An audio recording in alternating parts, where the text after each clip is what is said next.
આજે 2 જણને માર્યા છે, કાલે તમે 10 જણને મારશો એટલે અમારે ઘરે બેસીને બંધ થઈ જવાનું નહીં। આ એકને એક દીકરાને તમે મારી નાખ્યા।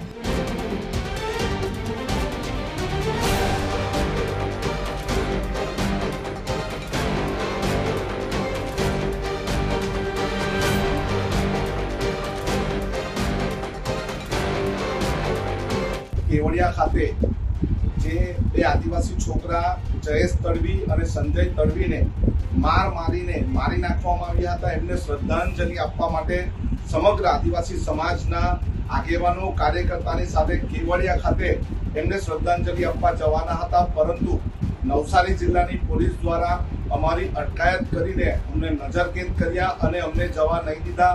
વાંસદા, ચીખલી, ખેરગામ, ધરમપુર તેમજ આજુબાજુના દરેક વિસ્તારના દરેક તાલુકાના આગેવાનો ત્યાં પહોંચી ગયા છે અને અમારા જેવા આગેવાનની અટકાયત કરવામાં આવી છે, પરંતુ કોઈ પણ ભોગે કોઈ પણ સંજોગે આદિવાસી સમાજના 2 દીકરાને જે ખૂન કરવામાં આવ્યું છે એની FIRમાં એ જે તે એજન્સી ટ્રાઇબલ મ્યુઝિયમ બનાવી રહી છે, એજન્સીના અને એજન્સીના માલિકોના નામ પણ એમાં નાખવા જ જોઈએ, કારણ કે આદિવાસી વિસ્તારમાં કામ કરનારી એજન્સી દ્વારા અને એમના પાડેલા ગુંડાઓ દ્વારા હત્યા કરવામાં આવી છે। અમે ઘોર નિંદા કરીએ છીએ। આવનારા દિવસમાં દરેક આદિવાસી જિલ્લામાં આના પડઘા પડશે અને અમે આ અત્યાચારના વિરોધમાં લડીને સ્વર્ગીય સંજય અને સ્વર્ગીય જયેશને ન્યાય અપાવીશું।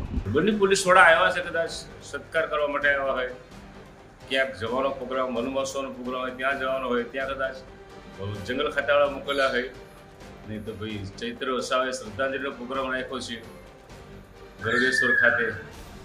એમને શંકા કદાચ હોય કે સુખરામભાઈ અહીંયા જશે, એ હિસાબે કદાચ આવ્યા હશે।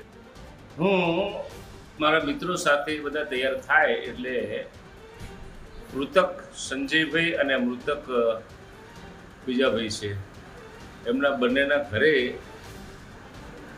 શ્રદ્ધાંજલિ પ્રોગ્રામમાં નહીં પણ આદિવાસી રીત રિવાજ મુજબ 12મા સુધી 13મા સુધી આદિવાસીઓ સગા સંબંધીઓ સમાજવાળા જ્યાં આવો પ્રસંગ બન્યો હોય ત્યાં બેસવા માટે જતા હોય છે અને હું એમના ઘરે બેસવા જવા માટેનો પ્રયત્ન કરું છું।